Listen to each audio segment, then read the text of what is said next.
شما به یک نکته دیگه اشاره کردید و اون سازمانیه که به عنوان یکی از شرایط پیروزی باید در ایران باشه به هنگام اون قیام عمومی مردم، که اشاره کردید کسانی هستند که با شما همکاری خواهند کرد و یا کسانی که در درون حکومت هستند ولی از حکومت ناراضی هستند و امید دارند که با شما همکاری بکنند.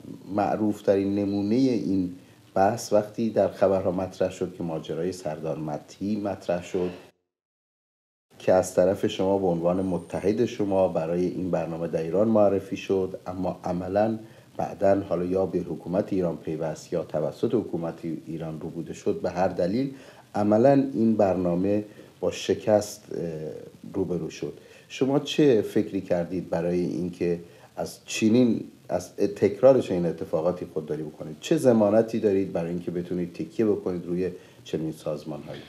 ببینید، قبل از اینکه من توضیح بدم چه جوری با این آدمایی که در داخل حکومت هستن ما کار میکنیم و در چه شرایطی و به چه صورتی اتفاق مدحتی افتاد، قبلش فقط یه توضیح اولیه روی خود شخص سردار مدحتی بدم. سردار مدحتی جاسوس نبود. سردار مدحتی اولا تمام امتحانات لازم رو داده بوده. کاری که ما با تمام کسایی که از داخل به ما وصل میشن انجام میدیم و مخصوصا سردار مدحتی وقتی که از پلوی ما رفت تازه شروع به همکاری با ما کرده بود. بنابراین فایده‌ای نداره حکومتی جاسوسی در دستگاه کسی بفرسته که هنوز هیچ کاری نکرده. و بعد سردار مدحتی که اومدن تو تلویزیون انقدر هارت و پورت بکنه حکومت، هیچی از من نداشت.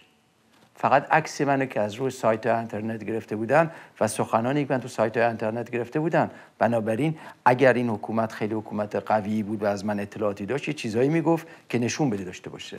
ولی برگردم به شما جواب بدم چه اتفاقی افتاد و چطوری این اتفاقات نیفته. اولا اینکه روزی که من تصمیم گرفتم سازمان موج سبز را بندازم و چون برنامه ما این بود که با عناصر داخل حکومت همکاری بکنیم، چون معتقد بودم بدون اونها هیچ کاری نمیتونیم بکنیم، اولین دستگاهی که درست کردم دستگاه اطلاعاتی و امنیتی خودمون بود که خیلی هم روی این موضوع شوکه شدن. یعنی چی؟ یعنی شما یک دستگاه دیگه؟ نه، ما نمیتونیم بریم با عناصر داخل حکومت صحبت بکنیم اگر من یک دستگاهی نداشتم که بتونه به من لااقل یک حداقل اطلاعاتی راجع به اونا بده و در شرایط لازم اونایی که به ما وصل میشن، لااقل اونایی که باید کارهای عملیاتی در داخل مملکت بکنن، امتحانات لازم رو بکنن. این امتحاناتی است که زمان میگیره، چندین جلسه کاره، چندین جلسه سوال جوابه. یک. دو، هیچ کدوم از شبکه‌های مختلف من به هم وصل نیستن. یعنی اگر من با یک شبکه‌ای شروع میکنم کار کردن که یکی از مثالاش خود آقای سردار مدحتی بود، آقای سردار مدحتی فقط آدمای شبکه خودش رو میشناخت، نه شبکه‌های دیگه. یعنی بزرگترین ضرری که به من خورده با توقیف آقای سردار مدحتی فقط شاید از بین رفتن شبکه‌ای است که به من خودش وصل کرده بود.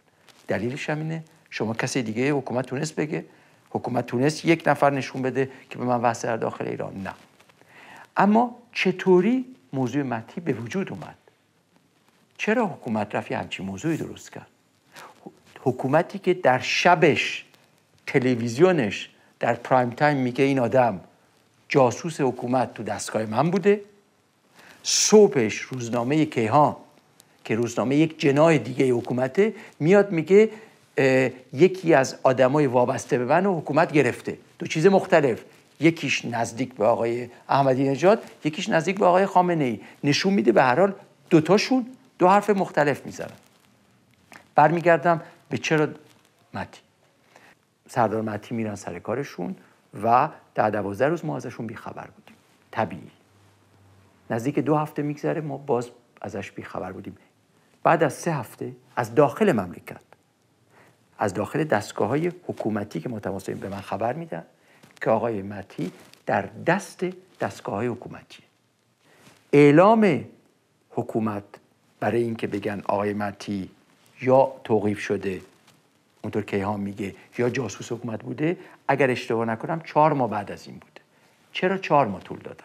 من به شما بگم چرا 4 ماه طول دادن. در این فاصله روزنامه شرق الاوسط که یک روزنامه بزرگ عرب مال عربستان سعودیه، 3 هفته اگر اشتباه نکنم یا 2 هفته قبل از برنامه تلویزیون ایران یک مقاله‌ای در میاره با تیتر دستگاه‌های امنیتی امیرحسین جهانشاهی جلوی ورود جاسوس حکومت اسلامی رو گرفته. خلاصه تیتر رو میگم چون یادم نیست. وقتی روزنامه شرق الاوسط یک همچین مقاله‌ای در میاره و میگه که دستگاه‌های امنیتی امیرحسین جهانشاهی مچ جاسوس حکومت اسلامی رو گرفته و داستان رو تعریف میکنه، همه داستان رو، حکومت یک دفعه بلا خودش میگه که خب این متیو که ما داریم، چرا ما نبیم متیو استفاده بکنیم؟ چرا ما نبیم بگیم که این جهانشاهی دلغکه؟ چرا ما نبیم بگیم که ما جاسوس داریم؟ اون موقع متیو از تو شکمشون در میارن و اون برنامه تلویزیون درست میکنن و من 2 هفته قبل از اون به من گفته بودن دارن یه برنامه درست میکنن. اگر متی جاسوس بود، اگر متی اومده بود دستگاه من، اگر متی مطالبی داشت، شما فکر نمی‌کنین به غیر از اون فیلم‌های قلابی که هواپیمای قلابی نشون میدادن بره طرف واشنگتن یا بره طرف فلان یا عکس آقای اوباما رو نشون بدن، فکر نمی‌کنین هیچ چیز جدی‌تر راجع من می‌تونن نشون بدن؟ امکانات من نشون ندادن. چه چیزایی من در ایران دارم نشون ندادن. با کیا صحبت می‌کنم نشون ندادن. چرا فقط 4 تا فیلمی که از رو اینترنت برداشته بودن؟ اجازه میخوام برگردم به یک مسئله یه قدری شخصی تر برای اینکه از این بحث خیلی امنیتی یه قدری فاصله بگیریم. اگر اشتباه نکنم شما در کتابتون اشاره کردید به اینکه رفتار شاه رو در اون موردی که رهبران در واقع انقلاب رو دستگیر نمیکنه رو رد کردین، رفتن شاه از ایران رو یک گناه نابخشودنی اگر اشتباه نکنم توصیف کردید، ولی از اون طرف توصیفی که کردید از روزهای انقلاب نشان دهنده یک نوعی همدلی شماست با انقلاب. الانم من احساس میکنم که شما تا حدی از اون چیزی که صحبت میکنید نوعی انقلابه. ارزیابی من درسته؟ اگه اجازه بدین چون فکر کنم این مهمه، صحبتی که راجع به شاه میکنین من به طور روشن خودم بگم. حرفی که در کتابم زدم میگم که شاه 2 تا اشتباه کرد. اون موقعی که میتونست با انجام دادن رفرمای دموکراتیک لازم حکومت رو نجات بده انجام نداد. یعنی اون موقعی که افرادی شبیه به آقای شریعت مداری پدر میرفتن پلوش میگفتن شما رفرمای لازم بکنیم برای که انتخابات لازم بشه، یعنی کمابیش 2 سال قبل از انقلاب، اگر اون موقع این کارو میکرد هیچ وقت در ایران انقلاب نمیشد. ولی اضافه میکنم اون موقعی که دیر شده بود و این کار نکرده بود، اگر شاه مملکت معتقد بود که این انقلاب از خطش ممکنه ربوده بشه و تبدیل به یک چیزی بشه که دنیا رو نابود بکنه، چون این حرف رو ایشون میزدن، پس وظیفه‌شون اون موقع این بود که حتی اگر امریکا و خارجی‌ها بهشون میگفتن شما نباید این کارو بکنی، باید همون موقع سران انقلابو میگرفت، توقیف میکرد و جلوی اونو میگرفت. اونم نکرد و از کشور رفتن. ولی من نمیخوام گذشته رو صحبت بکنم چون تاریخ باید راجع به اون تصمیم بگیره. چیزی که من میتونم بگم راجع به خودمه. در بهترین سن زندگی، یعنی در سن 17-18 سالگی، در یکی از بزرگترین اتفاقات تاریخی دنیا من بودم که انقلاب ایران بود. در اون سن مثل هر جوونی دلم میخواست جزو تاریخ بودم، در بازی تاریخ بودم، دنبال تاریخ بودم. در اون موقع پدر من در زندان بود، چون پدر من قبل از انقلاب حکومت سلطنت پدرم رو انداخته بود زندان 3 ماه یا 4 ماه قبل از انقلاب. بنابراین در یک حالت خیلی خاصی زندگی میکردم. انقلاب رو میدیدم، مردم رو در خیابون میدیدم، میفهمیدم انقلاب رو، به خاطری که سنم سنی بود که طبیعتاً باید انقلاب رو میفهمیدم.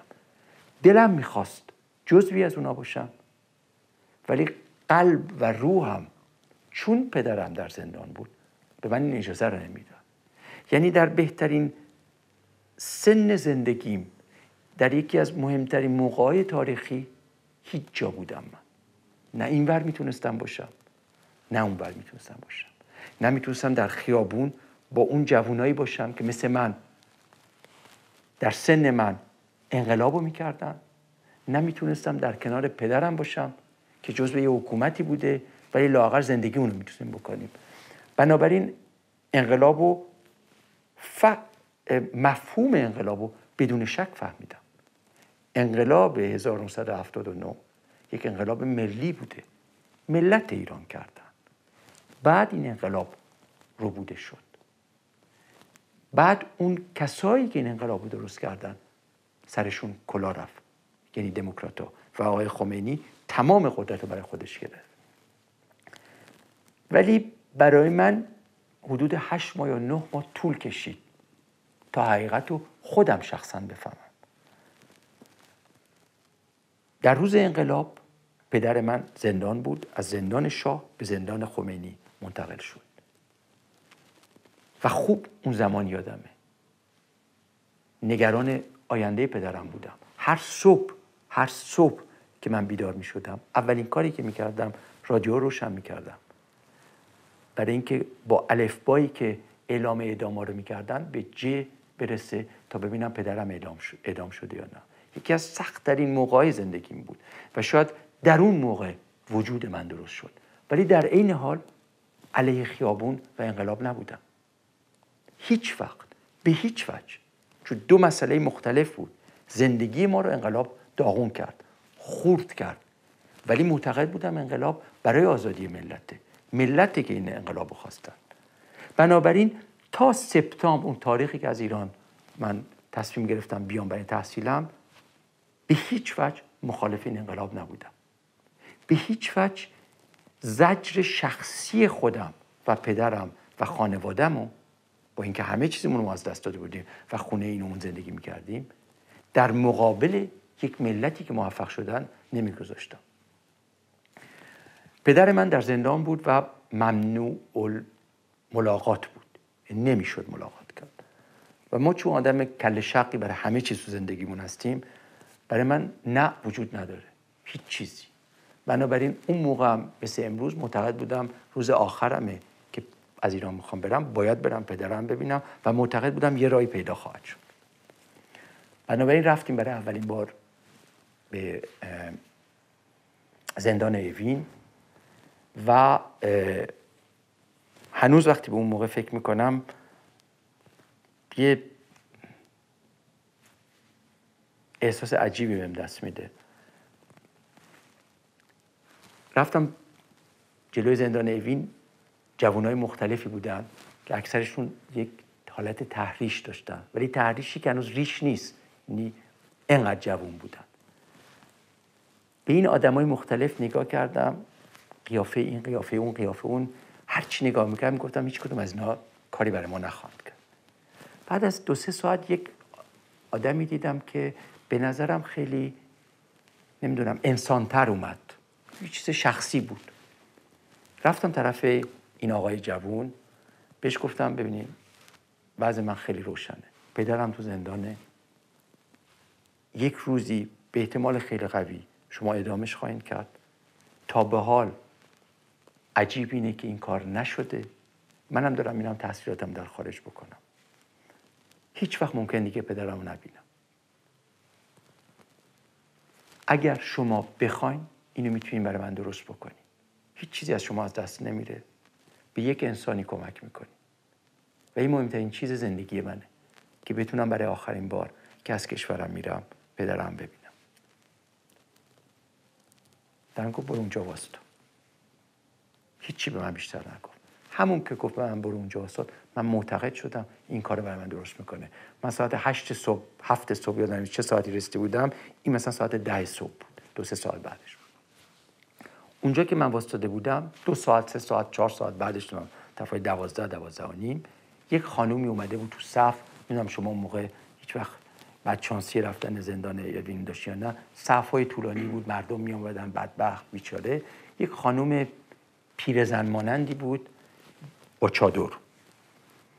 اون موقع هنوز حجاب و روسری نبود، یعنی اونایی که چادر داشتن خودشون دلشون میخواست. اومده بود پسرش رو ببینه، چادر اینطوری دستش بود، خیلی حالت پیرزن مانند بود. رفت اون جلو و گفت اومدم فلانی رو ببینم. نگاهی کردن و یکی دیگه از اون ور اومد و گفت این بچه ساواکیه، این ما میکشیم، اگر نکشته باشیم میکشیمش، باید همه اینا رو میکشیم. دوستا شروع کردن خندیدن، ولی خندیدن بدجنس، بیخود، بیفایده. جوانایی که لازم نبود آدمای بدی باشن. شما میتونی آدمو تنبیه بکنی، بدونید مادرشو تنبیه بکنی. این خانوم جلوی من یک صحنه‌ای به وجود اومد که نمیدونم 5 دقیقه طول کشید یا 2 ساعت، هیچ نمیدونم چقدر طول کشید. فقط میدونم و همچین چیزی من در زندگیم ندیده بودم، مثلا نمیدونم عملیه. چادرش افتاد،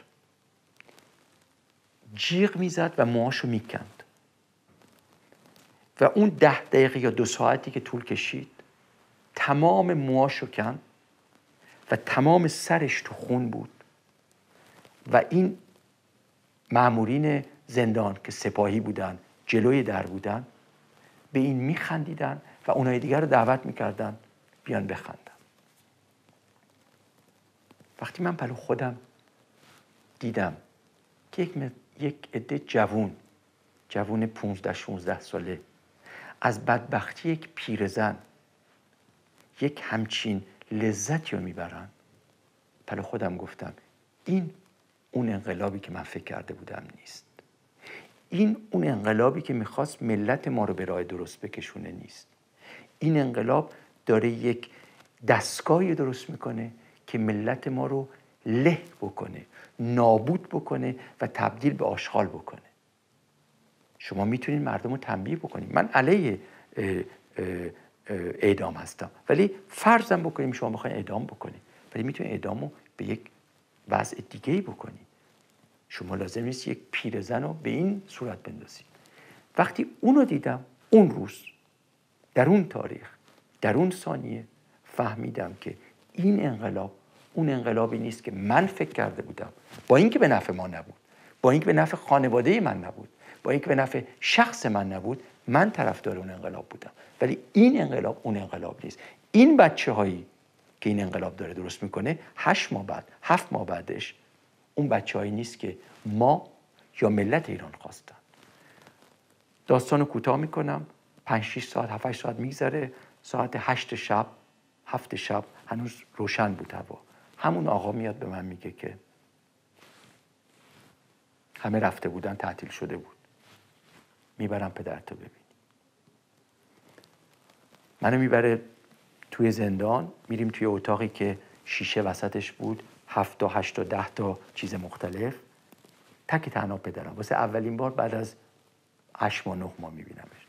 ریش بزرگ سفید، موها سفید شده بود، برای که بدون شک اون موقع شاید یه مقدار رنگ میزده، اون موقع نزده بود. و با هم خیلی راحت صحبت میکنیم و حرفمون که تمام میشه خود همون آقای میاد میگه یه کار دیگه هم میخوام بکنم، بیا برو باباتو ببوس. ما رو میاره، من پدرمو میبوسم و از پدرم خداحافظی میکنم و میرم. دیدن پدرم بدون شک به من یه قدرت عجیب غریبی داد، برای که لااقل پدرم رو دیدم قبل از اینکه برم، چون فکر میکردم هیچ وقت دیگه نبینمش. ولی اون اتفاقی که صبح افتاد منو معتقد کرد که انقلاب ایران دزدیده شده و هیچ وقت دیگه بر نمیگرده. چون انقلابی که یک همچین جوونایی بتونه بسازه نمیتونه از خطش برگرده. بنابراین شاید اتفاقی، چون اتفاقی بود، یکی از اولین آدمایی بودم که من به این نتیجه رسیدم، روی یک اتفاقی که پیش بینی نشده بود برای من، که این حکومت و این دستگاه و این عده‌ای که اومدن اون انقلابی که مردم فکر کرده بودن یا ما فکر کرده بودیم نیست و نخواهد بود. ولی چرا؟ چون کسی کتاب آقای خمینی رو نخونده بود. هر کسی که کتاب آقای خمینی رو خونده بود، به جای اینکه اهمیت بده به اون حرفایی که میزد بین الاغ و همسایه فلان چیکار بکنن، اگر اصل برنامه آقای خمینی خونده بود متوجه میشد چه چیزی منتظرشون بود. ولی معنیش این نیست چون خمینی انقلاب رو دزدید که انقلاب اشتباه بود. انقلاب و ملت ایران تصمیم گرفته بودن و انجام دادن و باید میدادن. انقلاب رو بوده شده، متاسفانه 30 سال، 32 سال، 33 سال ما بدبختی داشتیم، ولی پرانتز ربوده شدن این انقلاب رو ما خواهیم بست. به عنوان سوال آخر میخوام از شما بپرسم که شما نگاهتون به رهبران فعلی جمهوری اسلامی چجوریه؟ یعنی تا چه حد احتمال میدید که اونها در مقابل هر اقدامی برای اینکه شرایط در ایران بهتر بشه، آیا این امکان که همراهی بکنن هست یا نیست؟ و همینطور کسانی که شما اشاره کردید که در درون حکومت هستن و ممکنه نگران باشن، ارزیابیتون چیه از رفتار اونا و اساسا برنامه‌تون برای اگر این برنامه شما به نتیجه برسه برای برخورد با رهبران فعلی ایران چیه؟ ببینید، در مورد سران این حکومت بدون شک سیستم حکومت جوری درست شده که به هیچ وجه از خودش تبدیل نخواهد شد. این امروز کوچکترین شکی نیست، نه فقط واسه من، واسه تمام اونایی که تا به حال این امیدو داشتن. اما در مورد مسئولین حکومت و سران این حکومت، تا وقتی که سران حکومت همونطور که به شما گفتم زور رو نبینن، عقب نشینی نخواهند کرد. به هیچ وجه یک قطره آزادی به ملت ایران نخواهند داد. کلاه میتونن بذارن سر ملت ایران، یعنی بگن این آدم رو تغییر میدیم برای که یک آدم دیگه بذاریم، برای که مردم فکر کنن این آدم بهتر از اون آدمه. اونو ممکنه بکنن، ولی این که آزادی بدن نه، چون میدونن که دادن باز کردن دروازه یا پنجره آزادی سقوط حکومت دیکتاتوریه. هر دیکتاتوری اینو میدونه. شما پنجره که وا بکنی، پنجره رو میشکنن، در رو میشکنن، دیوار رو میشکنن، حکومت رو نابود میکنن. و این حکومت خوب میدونه اگر در رو وا بکنه میفته، پس نخواهد کرد. اما در مورد برنامه ما و رفتار ما با مسئولین حکومت، من امیدوارم که در ماهای آینده، یعنی قبل از به وجود آوردن شرایط جنگ در منطقه، یعنی انگولکایی که حکومت میکنه برای اینکه کشورهای دیگه وادار بشن که منطقه رو و ایران رو به جنگ بکشونن، امیدوارم ما بتونیم شرایط لازم رو برای یک قیام ملی به وجود بیاریم. در چند ماه دیگه. ولی تموم بکنم. ولی میخوام حقیقت رو بگم. متاسفانه فکر نمی کنم اون شرایطی که من دلم میخواد با اطمینان لازم، با امکانات لازم، با لوجستیک لازم، با تماس‌های لازم در داخل دستگاه حکومتی بتونیم مردم بیاریم در داخل مملکت، در خیابانا به وجود بیاد. فکر نمی کنم زمان کافی باشه برای ما. اگر نتونیم این عملو در شرایط لازم قبل از به وجود آوردن جنگ به وجود بیاریم، باید ملت ایران آماده یک چیز باشن. در صورتی که در منطقه جنگ بشه، کسی که جنگ رو به وجود آورده حکومت ایرانه. کسی که مسئول این جنگ حکومت ایرانه. کسی که دشمن ملت ایران خواهد بود حکومت ایران. بنابراین در صورتی که ما بتونیم حکومت رو قبل از جنگ بندازیم خواهیم کرد. در صورتی که موفق نشیم در این تاریخ، چون تصمیم جنگ با ما نیست و هیچ کسی امروز نمیدونه کی به وجود خواهد آورد، ملت ایران باید آمادگی یک چیز مهم داشته باشد. این جنگ ایران و عراق نخواهد بود. حمله یک کشور خارجی به یک کشور بیگناه نخواهد بود. ما باید آمادگی این داشته باشیم در صورت جنگ در داخل مملکت با شبکه‌هایی که ما امروز داریم درست میکنیم و امیدوارم بزرگتر و بزرگتر بشه، مقاومت ملی را در زمان جنگ علیه حکومتی که مسئول به وجود آوردن این جنگو به وجود بیاریم و کمک بکنیم که این جنگ طول نکشه و کشور ما نابود نشه و کشور ما تبدیل به عراق و افغانستان نشه. بنابراین اگر امکان این باشه که مردم رو ما در شرایط و در با امکانات لازم بیاریم در خیابونا قبل از اینکه جنگ بشه، خواهیم کرد، ولی ازشون نخواهیم خواست بیان در خیابونا اگر امکانات دفاعی آماده نباشه، اگر شرایط و امکاناتی که ما لازم داریم با عناصر داخل حکومت کاملا آماده نباشه. هیچ کاری در داخل به موفقیت نخواهد رسید اگر ما مطمئن نباشیم که مراجع دینی در روز مناسب بی‌طرفی خودشون را لااقل اعلام خواهند کرد. اگر ما مطمئن نباشیم که قسمتی از سپاه به پشتیبانی از ملتی که در خیابانا خواهند اومد به ما خواهند پیوست و این کار زمان خواهد گرفت. و اما در مورد مسئولین حکومت، ما به دنبال انتقام جویی نیستیم از هیچ کسی، حتی از کثیف‌ترین آدمای این حکومت، حتی از بالاترین مسئولین حکومت.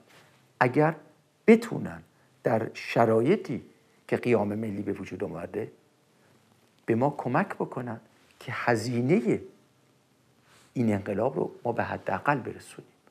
اگر ما امروز بیاییم بگیم ما تمام مسئولین حکومت رو میخوایم تنبیه بکنیم و به دادگاه‌های بین‌المللی بدیمشون، خب اینا جلو ما ایستادگی میکنن، میشن آقای اسد، تا دقیقه آخر میجنگن، خون جوانای ما رو تا قطره آخر میریزن برای که میدونن دری براشون باز نذاشتیم. نه، ما اینو نمیگیم.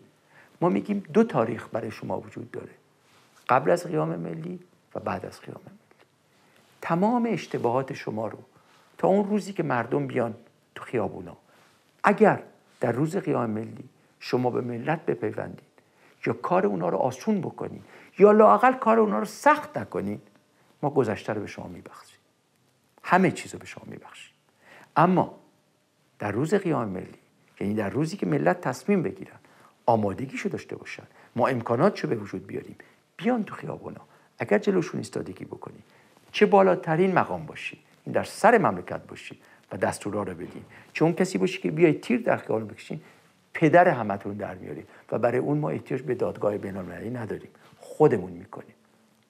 خودمون دادگاه‌های ویژه‌ای که حکومت موقت ایران خواهد داشت، ولی گذشته رو میبخشیم، آینده رو تنبیه میکنیم، اون عده‌ای که در مقابل خواسته ملت ایستادگی بکنن. بنابراین امروز به طور روشن به تمام عناصر حکومت، تمام اونایی که تردید دارن، تمام اونایی که آقای مبارک رو تو قفس دیدن، تمام اونایی که آقای قذافی و جسدش رو زمین دیدن، تمام اونایی که کله آقای اسد رو بالای تیر چراغ برق در ماه‌های آینده خواهند دید، بهشون دارم میگم هوای خودتون داشته باشین، یا با ما خواهید بود یا علیه ما. اگر با ما باشین گذشته رو میبخشیم، چون این هزینه است که باید ملت ایران رو قانع بکنیم که باید بپردازن برای اینکه هزینه خود انقلاب رو بیاریم پایین. خب در اون شرایط شکل حکومت بعدی رو چجوری میشه تعیین کرد؟ شما معتقد به برگزاری انتخابات یا همه پرسی برای تعیین شکل حکومت بعدی هست؟ ببینین، اولا اینکه مهمترین چیز برای اینکه ملت ایران تصمیمشون رو برای این انقلاب بگیرن اینه که به این اعتقاد برسن که سقوط این حکومت بدون خلأ حکومت خواهد بود، بدون هرج و مرج، بدون جنگ داخلی، بدون جدا شدن مملکت. بنابراین روز اول سقوط حکومت، دقیقه اول، ثانیه اول، یک حکومت موقت در ایران درست خواهد شد. کی این حکومت موقت درست خواهد کرد؟ اونهایی که کنترل خیابونو خواهند داشت، اونایی که مردم آوردن تو خیابونا، اونایی که امکانات لوجستیک رو دادن، اونایی که تونستن با مقامات ارتش و سپاه و روحانیون تماسای لازم داشته باشن برای که بتونن انقلاب موفق بشن. یعنی سازمان شما؟ یعنی ملت ایران، نمایندگان ملت ایران، اونایی که مردم ایران رو به پیروزی بکشونن و بزرگترین لژیتیمیته رو خواهند داشت، چون انقلاب یک لژیتیمیته میده که لژیتیمیتهش از هر رأی بالاتره. چون ملت کار رو انجام دادن. اما وظیفه حکومت موقت چیست؟ یه عده‌ای فکر میکنن وظیفه حکومت موقت چیز بیخودیه، با اون اینه که بیان شرایط انتخابات مجلس مؤسسان درست کنن. نه، همچین چیزی نیست. وظیفه حکومت موقت درست کردن بنای ایران برای 100 سال آینده است. ما یک کشوری هستیم که همه چیزش رو باید از نو بسازیم. سیستم اقتصادیش خرابه، چون 70% اقتصاد کشور ما، بیشتر از 70% اقتصاد کشور ما زیر کنترل یک دستگاهی است که سپاه پاسداران و دوستانشونن. کسایی که ما باید باشون کنار بیایم. در این حال باید نشون بگیم ما نمیتونیم 70% در دست شما بذاریم. دو، سیستم قضایی ما خرابترین، فاسدترین، کثیف‌ترین سیستم قضایی دنیاست. ما باید روز اول، ثانیه اول بلافاصله شروع کنیم به شستن اون. اقلیت‌های ما، تمام اقلیت‌های ما زیر در شرایطی زندگی میکنن که غیر قابل قبوله. باید تمام اون از نو بسازیم. یعنی میخوام همه این کارا رو باید اون دولت موقت انجام بده. جوابشو الان بتونم و بهتون میگم چرا. و با جرئت میگم، چون بر آسان‌ترین کار اینه که نه ما کاری نباید بکنیم، انتخابات نه. میخوام عمر این دولت موقت چقدره؟ بهش میرسم. ببینید تمام چیزی که من میگم توی کتابی نوشته شده. اون کاری که ما میگیم عین همون کاری خواهد بود که اگر موفق بشیم و ملت ایران رو با دروازه آزادی برسونیم انجام خواهیم داد. نه 1 سانتیمتر بیشتر، نه 1 سانتیمتر کمتر. عمر حکومت موقت بین 12 ماه تا 18 ماه خواهد. وظیفه حکومت موقت پایه‌ریزی بنای ایران برای 100 سال آینده است. یعنی چی؟ یعنی 5 تا رفرم اصلی مملکته که 3 تا 4 تاشو گفتم، یکیش هم میشه رفرم قانون اساسی. یعنی همه این کارا در 18 همه این کارا رو در کمتر از 18 ماه میکنیم. برای این کارا رو روز آخر نمیکنیم. این کارا رو 2 سال پیش شروع کردیم. کار کردن، فکر کردن، نوشتن، صحبت کردن با آدمای داخل حکومت. ببینید یه چیزی که شما باید بدونین و تمام اونایی که در کشورهای خارجی زندگی میکنن میدونن، هیچ نخست وزیری، هیچ رئیس جمهوری وقتی سر کار میاد 1000 تا قول میده، من این کارو میکنم، من اون کارو میکنم، من به شما قول میدم، ولی چون انتخابات به وجود میاد و باید میخواد انتخاب بشه، هیچ کدوم از قولاشو نمیکنه، هیچ کدوم از رفرما رو نمیکنه، هیچ وقت. یعنی شکل حکومت بعدی رو این دولت موقت تعیین میکنه. میرسم به این. حکومت موقت پیشنهاد یک قانون اساسی رو میده. پیشنهاد این قانون اساسی رو و تمام رفرمای اولیه که حکومت موقت میکنه. حکومت موقت کیه؟ نمایندگان ملت هستن. اونایی هستن که انقلاب کردن، اونایی هستن که در خیابون بودن، اونایی هستن که ملت ایران رو به پیروزی کشوندن. بنابراین هر کی نیست، کسی نیست که در واشنگتن نشسته باشه یا در پاریس. شورای انقلابه. یک شورایی است که اگر اشتباه نکنم شما در کتابتون اسمش رو گذاشتین شورای عالی حفظ امنیت و منافع ملی. این شورا حکومت موقت انتخاب میکنه و به طور روشن گفتم چه کسایی میتونن تو حکومت موقت باشن، چه کسایی میتونن تو این شورا باشن، چه شرایطی هست که عضو این شورا باشن، چه کار ما باید بکنیم که مطمئن باشیم اعضای این شورا برای منافع شخصی نباشن. همه این چیزا توضیح داده شده. اما در مورد قانون اساسی، پیشنهاد قانون اساسی رو حکومت موقت می‌نویسه. چرا؟ چون اگر اون کسایی که این کارو میکنن موفق بشن، گفتن ما چه کار خواهیم کرد. پیشنهاد قانون اساسی و رفرمایی که در این 12 یا 18 ماه مکسیموم شده رو در روز آخر حکومت موقت به رفراندوم گذاشته میشه. اگر ملت ایران رفراندوم جواب پوزیتیو بدن روی قانون اساسی جدید و روی رفرمایی که شده، انتخابات آزاد خواهد شد. و وقتی که انتخابات آزاد بشه، عضو به قانون اساسی رأی بدن یعنی حق دارن که بگن قانون اساسی آری یا نه. آره یا نه. یعنی قانون اساسی به رأی گذاشته میشه، نه شکل حکومت.